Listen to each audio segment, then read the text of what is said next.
How many friends do you have? I'm not talking about the ones on Facebook or any of the other social media platforms that you consider or count in your total number of friends or followers on social media. I'm talking about actual physical individuals that you can speak to and have a heart-to-heart conversation.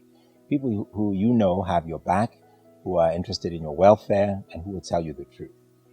I'm not sure that there will be as many as the thousands you may have on social media, but I want us to talk about friendship and connection and how much we need it in our days today.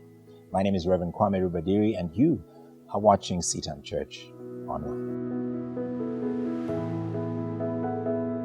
A study done way back in 1985, I believe it was, for a book by Matthew Lieberman, his book entitled Social. At that time, he was looking at what's happening to the fabric of society, particularly in the Western world, where people just don't seem to have the close connections in terms of friendships that we need to be having today.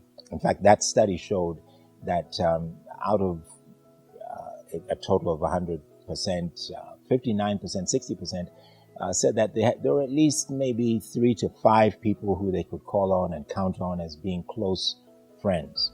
And this was for people who are in their 30s, 40s during that period of time. The 1980s, of course, was pre the internet and pre our globalization and connection through the internet and through social media. So about 3 out of 5 people, 2/3 of the people who are asked, 3 out of 5, said that yes, we have maybe 3 people, 4 people who we can count on as being friends, who I could share my heart with, who understand me, who know me, and who would tell me the truth. The same study was done in 2004, right at the beginning of the new millennium. And same numbers of people were asked the same question. How many people will you count on as being close friends who you could be absolutely open with and you could share your heart? And sadly, people came back with the number 0. Nobody. That there was no one they could actually trust, especially in the Western world, no one they could actually trust with the deepest fears and concerns of their lives.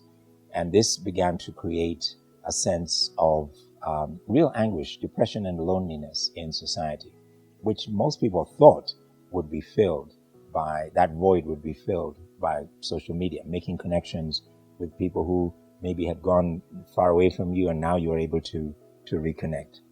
Well, in spite of our ability to connect even more with social media in our present day, in our present age today, we really have fewer and fewer people that we can call friends. We're not connecting on a human level. We're not connecting on an emotional level. We're certainly not connecting on a spiritual level. And this is particularly hard. In the book of Samuel, 1 Samuel chapter 18, we read an account of an amazing friendship. It's perhaps one of the most powerful friendships in all of the scriptures, and certainly in the Old Testament. It's the friendship between Jonathan and David. Now, in verses 3 and 4, we read how David and Jonathan have been introduced to one another. They've met in the palace of Saul. David has been conscripted to be a soldier in Saul's army. And this wonderful friendship between David and Jonathan forms. The Bible says that their souls were knit together and that they were so connected to one another that they felt that this was the beginning of a wonderful, long, and enduring friendship between them. Now, picture this. David is a shepherd boy who, of course, has killed Goliath. Jonathan is the prince of Israel. He is the next in line to the throne of his father Saul. And the Bible says in verse 3 that Jonathan took his royal robe and gave it to David. Now, actually, there were 5 things. Verses 3 to 4 tell us of 5 different things that Jonathan gave to David as an expression of his commitment in friendship to his new friend, David. The first thing was his royal robe. And I believe that this is perhaps one of the most enduring portions of friendship and connecting. It's that you will esteem, and the other person who you count as a friend is esteemed in your eyes, almost as royalty. That you may consider yourself, or you may even be in a higher position, you may not, but in any case, you look up to this individual and you want to treat them and have them treated in the same way that you are treated.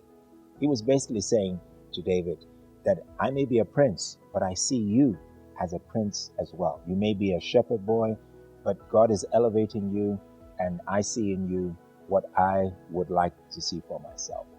I would like to see you as a prince. How do you see people who you want to be your friends and the people you want to be connected? Are they beneath you? Are they unapproachable? Is it something that scares you in terms of wanting to open up and be more vulnerable? If that is the situation that you find yourself in, ask God to help you release whatever concerns you may have, and ask you to help see the person that you truly want to be your friend in the light of their elevated place in society, as somebody who should be treated as royalty, because that's who we are. We're made in the image of God, and anyone we have dealings with, we must see as being made in the image of the great King of Kings and Lord of Lords. That makes you and I royalty. So let's look at one another in that light, and let our friendships and our connection also form that same level of connection. You and I are royalty. God bless you.